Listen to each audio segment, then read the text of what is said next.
Greetings, people of the world, people of the internet. Welcome to Scenes from the Lighthouse.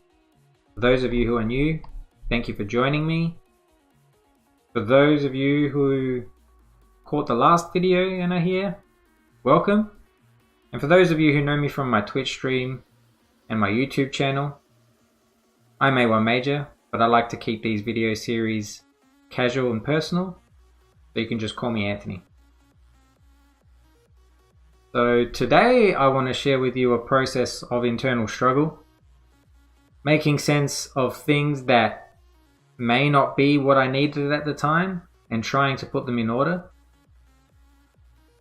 It's been roughly 3 years since I had the actual thought, but you could say this is a new life.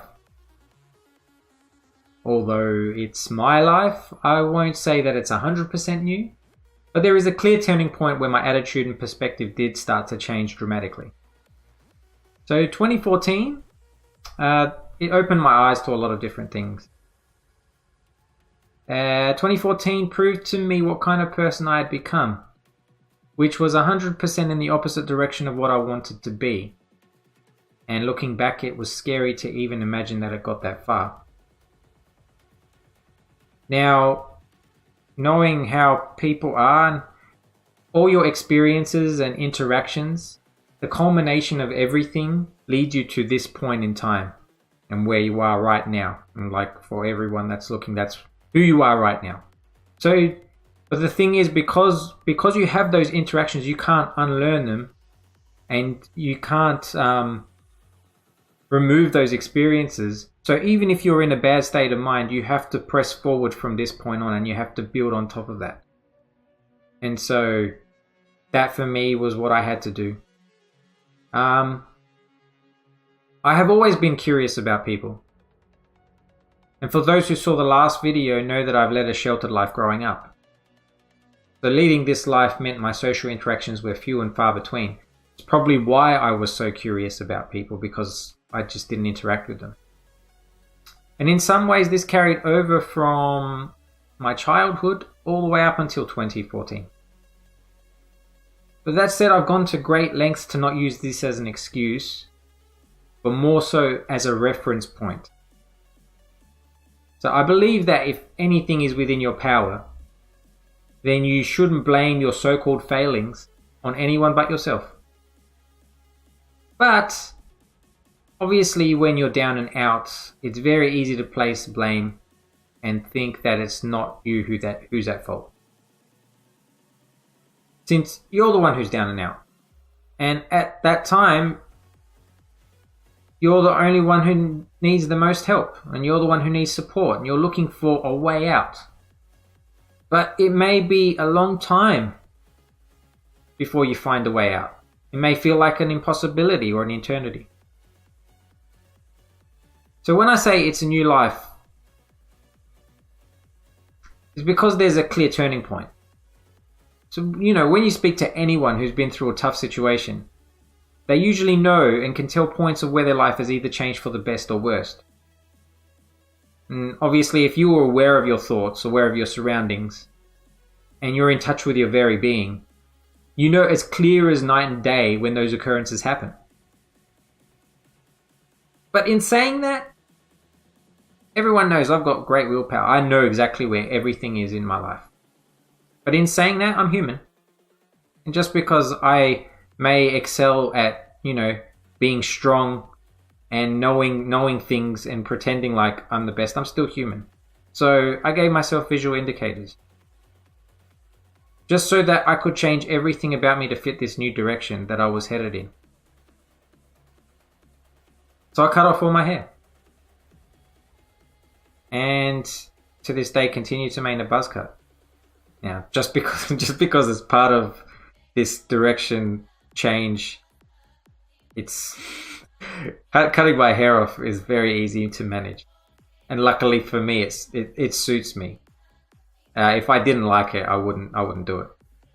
And also at the time, what little hair I had, I colored just to give it a slight edge. I ended up also getting multiple ear piercings. When I was younger, I didn't care about jewelry, but now I do. So I figured this is something else that I could do to change. So whenever I look in the mirror now, I can see the new me. The one who is headed in the direction of being the best version of me. Rather than when I look at old photos and see how I look then, and then I can see the difference in look and realize that it's a different person then too. It's like a clear indication that life is different for me now. And that regardless of ups and downs, it's going to places I wanted and places I never imagined. If I ever feel down and look at myself in the mirror, I can say to myself, look at all the things you've accomplished. And look at how sure of yourself you are now. But even in regards to people, all the barriers that I broke down of what people perceive me to be, which I didn't think I could ever do. So 2014, keep referring to this. It's very, very eye-opening. At the beginning of that year, I was having a lot of issues with dependency. Dependency on family, friends. One of my best friends, and for argument's sake and for the whole video, it's just easy to call her bestie one. The bestie one was really and truly helping me. Because in 2013, my father passed away due to colon cancer. And if we go back to 1999, my mother also passed away from ovarian cancer. And I was only 17 at the time, so I had a really hard time dealing with that. And for future vlog, I will discuss this further, and there'll be more insight into that. So still in the case of my mother passing, it's those kinds of extremes and those kinds of situations that help me turn around and become a better person. And that incident made me accountable for my actions. Because it made me realize that I'm not Superman. Because prior to that, I rarely got sick. You could say I never got sick. I never got injured. If I had an operation on something, it'd heal. Like, there'd be no problem. Everything is fine. Everything works out for the good. Everything is black and white. There is a clear-cut answer for everything. There are no vague areas. There's nothing that's just, where you're sitting there going, why? So yes, my father passed away. And even though I thought I was dealing with it well, I really wasn't. So I started to become dependent on people. But at the time, I didn't realize what was actually happening to me. So bestie one, she was available for me 24/7. But that took its toll. And being completely unaware of the situation, I sucked the life out of her. It became more of a burden to be around me than it was to be fun. With all the things she was saying, I couldn't see past my own self to understand her actual message. I was very focused on me and wanted everyone to shower me with attention. When I say focus, I don't mean it in the sense of, when people say to you, you have to focus on yourself because this is your life. And if you don't take charge of your life, who will? If you take care of your life, everything else will fall into place. This is more for when you're interacting with another person. You have to take them into account. Because if you don't take them into account, there's no balance. You're being selfish. And all the focus is on you. And it's a problem. Friendships are mutual. They aren't one-sided. You both have to work at it together. Once the scales tip, it becomes difficult to balance again, especially if the side that needs to put it back can't do it. Both of you have to work together. Friendships aren't what people think. And, if there's no give and take, it doesn't work. So in this regards, she wanted space. I didn't understand. I couldn't see past anything it was all me. So I couldn't see that. I pushed, which led us to not talking to each other. And then from that point, eventually we just had a falling out. So after this, I continued to spiral down into what turned into an emotional meltdown. So Bestie 2 was viewing from afar. But even though she was viewing from afar, the things that I was saying to her was slowly bringing her down. And at some point she's like, Anthony, I think you're the best. You're one of my best friends. I love you, but you need help. And for some reason, even though a lot of people were saying some stuff similar to me, the way she said it, and at that moment, it was like someone just dropped the ball on me. It was just like, oh shit. And admitting that to myself was difficult enough.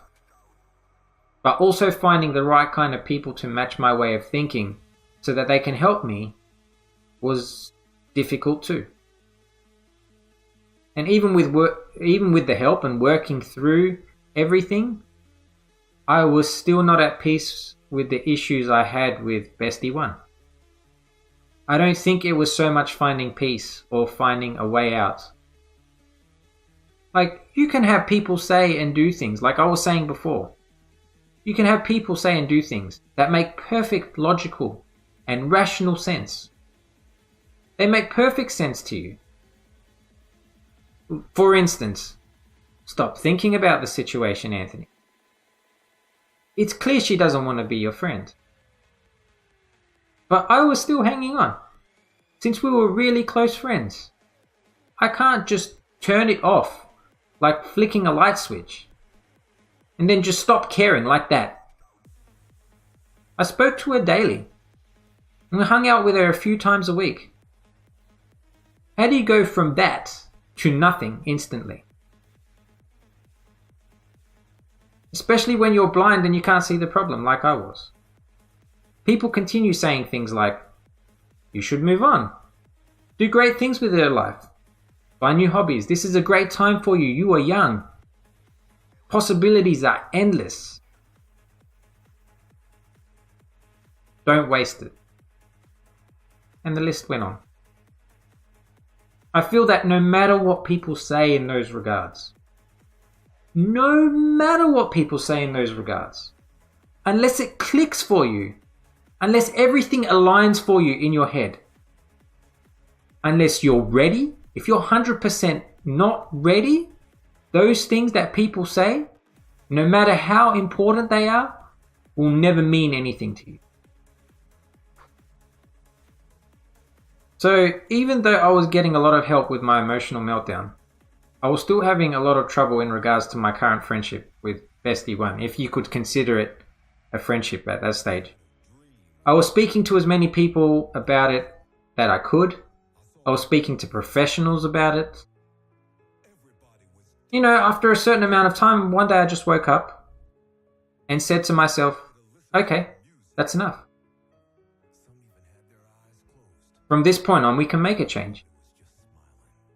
It's like for me, I feel as though I had to rummage around in a pile of shit, search every nook and cranny until there was no place for me left to search. I had to rummage around in the shit to understand what it's like to be in the shit. You don't experience it by jumping in and out. Perspective isn't gained that way. Being in the thick of it for so long made me appreciate what it was like to breathe the fresh air once I came out. And to rush the entire process, to be brash, to be abrupt, I would not learn. For people who said to me, move on, which makes perfect sense. Like, honestly, like, for them, it's easy because they're on the outside. They're not experiencing these emotions. Nothing's happening upstairs. You know, when you think about the person, you don't get these weird feelings in your stomach. You lose your appetite. All these odd sensations. I understand to move on.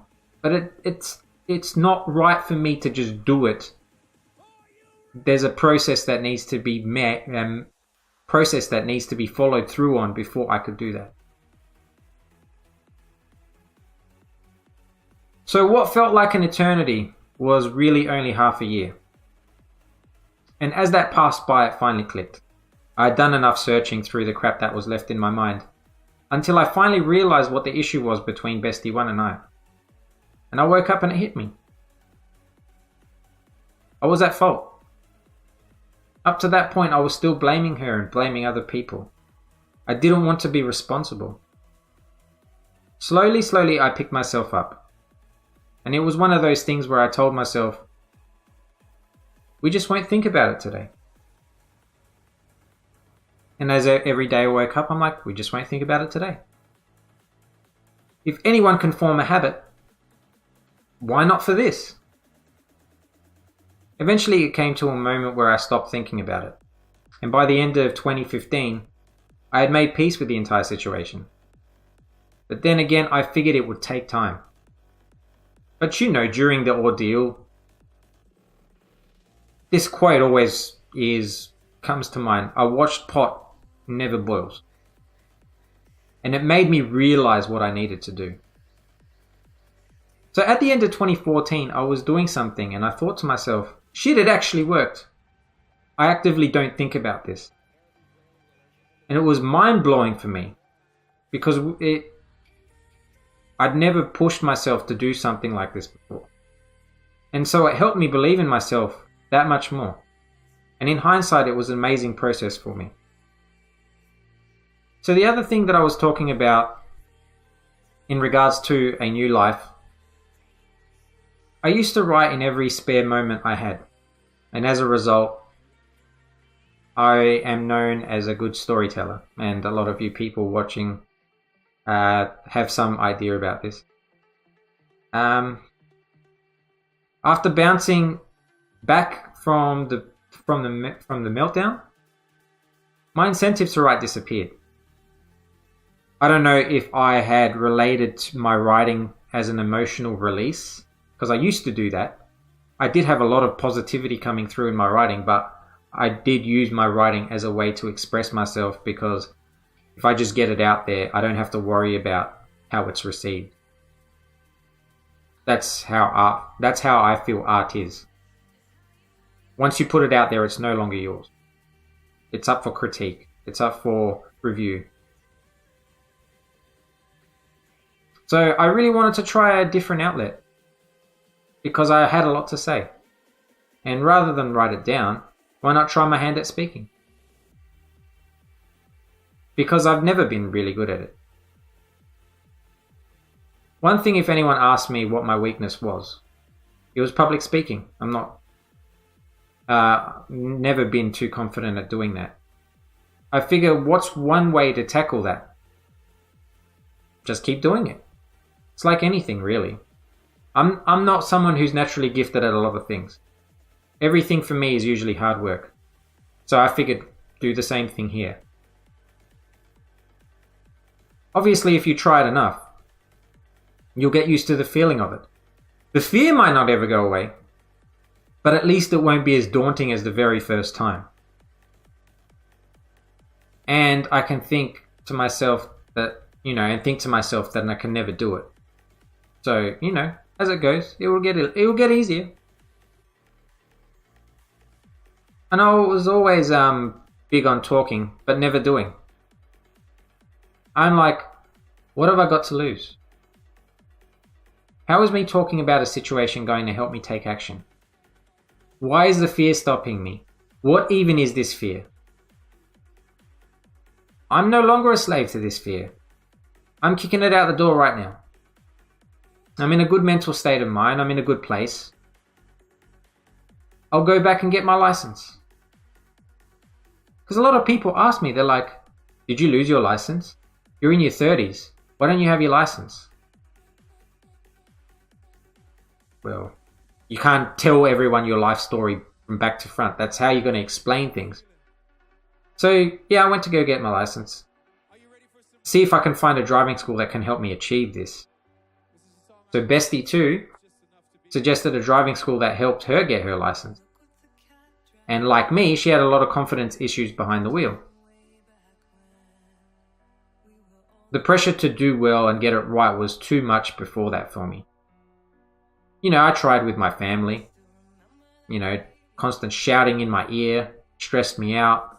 My brother and father grabbing at the wheel every few seconds. But this driving school that was recommended to me was great. It helped build my confidence. I got my license. And it might be trivial to some people, but it was something that I would never think in my lifetime I would be able to attain.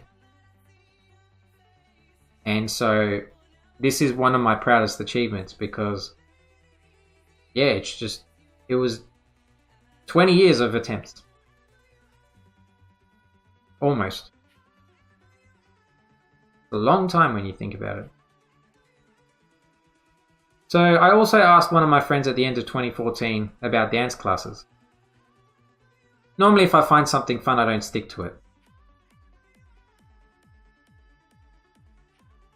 They were very surprised because they didn't believe me. Like, are you sure? I'm like, yes. Really? Yes. So they probably just gave me a placeholder date and they go, just message me in January, not thinking that I would say anything. Of like 2015. Mid-January I messaged them and they're like, man, you're serious? And I'm like, yeah. So I got the details and I ended up doing the class. And I did 1 full year of it. And it was one of the most enjoyable things I had done. Obviously, I got slack to go back to class. I was tired from work. I really wasn't tired. Like, I was tired, but that was an excuse not to go. So, midway through last year, I picked it back up and I haven't missed the class since.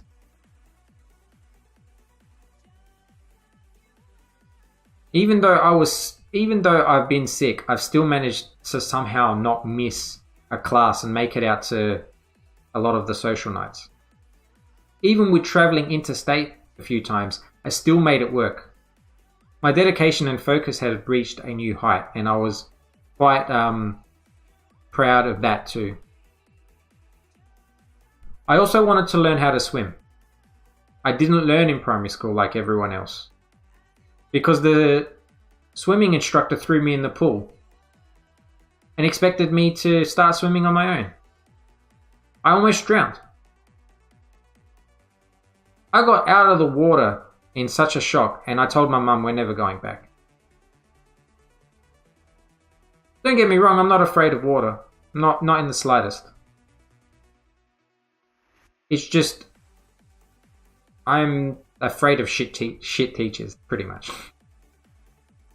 So I went to do some swimming lessons at the beginning of 2015 as well. I started to do a lot of things around this time, at the end of 2014, beginning 2015. And what I started to realize is that I need to improve my core strength, because staying afloat was very tiring. Learning it from a young age and maintaining swimming frequently will make you improve as you grow. And so, you'll adjust with your body as you age. But just trying to, learn it out of the blue in your 30s, it's fairly tough. I can stay afloat, but it's incredibly tiring. And so it's an incentive to boost my core. I still haven't done it, but I'm just trying to find proper exercises that can do that without, I want to be able to do it correctly without damaging something. And then I can use it for fitness or for just a fun activity. Or let's say someone asked me to come around on a hot day and have a dip in the pool. These kinds of situations would be great. And sometimes whenever I go to these things, I miss out. There are a bunch of other small things that I've done that I normally wouldn't do. There's a lot to name. I'm not going to name every single one. But in that small space of time, I was still trying to understand myself personally. Obviously, I did come from a meltdown. So while I was on a positive and momentum, positive, and I was momentum driven, I wasn't speaking to many people. As much as I believe it's good to show that side of yourself to people, and they can realize that you're human just like them. They see the good and bad elements and see you as a whole rather than just see the beautiful parts of you. But I believe if you just see the part of you that doesn't really, you don't really get to understand the person. The reason I didn't speak to them during this time is sometimes you just don't want people, stepping in on the shit that you've left behind. You want it to be clean and tidy so that later you can explain to them how you even got it to that point. It's not like you're hiding from them. It's just you want to be able to set it up so they can understand. I think I was just coming too much from a dark place that I only let my closest friends see me that way. So for a good 3 months, I hadn't spoken to a majority of the people I know. And I thought it was time to make amends with some of them as well. So when I finally held a conversation, they were like, "Oh, Anthony, we haven't seen you in forever. What have you been up to?" When I explained to them, they were like, "Wow, holy damn, really? Like, we haven't, it's only been under half a year. How many things did you get done?" And then I realized that I was so busy doing the things that I wanted to do, and my time was filled with that I had no time to talk about them. It was the complete opposite of what my life was like to that point. And and it was one of those moments where I marveled at it because I'm like, yes, it's possible. You can change your life and you can make it better. You can improve. So that's how I feel things have changed for me with this new life. And just before I finish the video, obviously there's been down parts. That's just natural. I always keep a level head, making sure to embrace negativity. I know you can't be happy all the time. That's just the way we all are. People are. But I just say embrace the idea that you'll have low points and make sure that you're aware of them. Because if you push them to the side or bury them deep down, you're not grasping who you are or what you can be. Because everything makes you whole, not just the good points. If you keep, I don't know what it's like for everyone, but I like to keep everything on a surface level. That way it's a lot easier for me to deal with when those problems arise because they're there. It's not like they're buried and they're ready to explode. And for all the people that said that my personality and attitude, my approach to life won't change, have just been my inspiration to turn around and do the things that I would never dream of doing. People would say, you just give them the finger or, get them to tell them to get stuff. They go, this is a better way of doing it. This is a much better way of doing it because if they haven't seen you for a long time and they see you and they see all the things that have happened, you don't have to say shit. They just see it and go, what? That way I know I'm flexible and diverse. And also on the outside looking in, it can't put me in an easy to define box. And that makes me happy. I don't speak to a lot of those people anymore. But that's fine. I'm not always outright seeking recognition and validation. Don't need that for my actions. But I would be a liar if I said that I don't care about recognition and validation. But I don't think it's my driving force. Of course I'll have low moments where that is more important. But I mean overall, that's not what I'm about. But I do use those moments where people don't believe in me as a great power source to improve myself and be the best person I can be for me. So that's it for this video. Thank you for watching. If you enjoyed this video, if you want to discuss it with me, just let me know. You could write a comment down the bottom or even just message me directly. I usually do check everything. If you like the video, obviously give it a thumbs up. If you like what you see, subscribe to the channel because there will be more content available soon. And that's it. This is Scenes from the Lighthouse. I'm Anthony. I'll catch you all later. Peace out.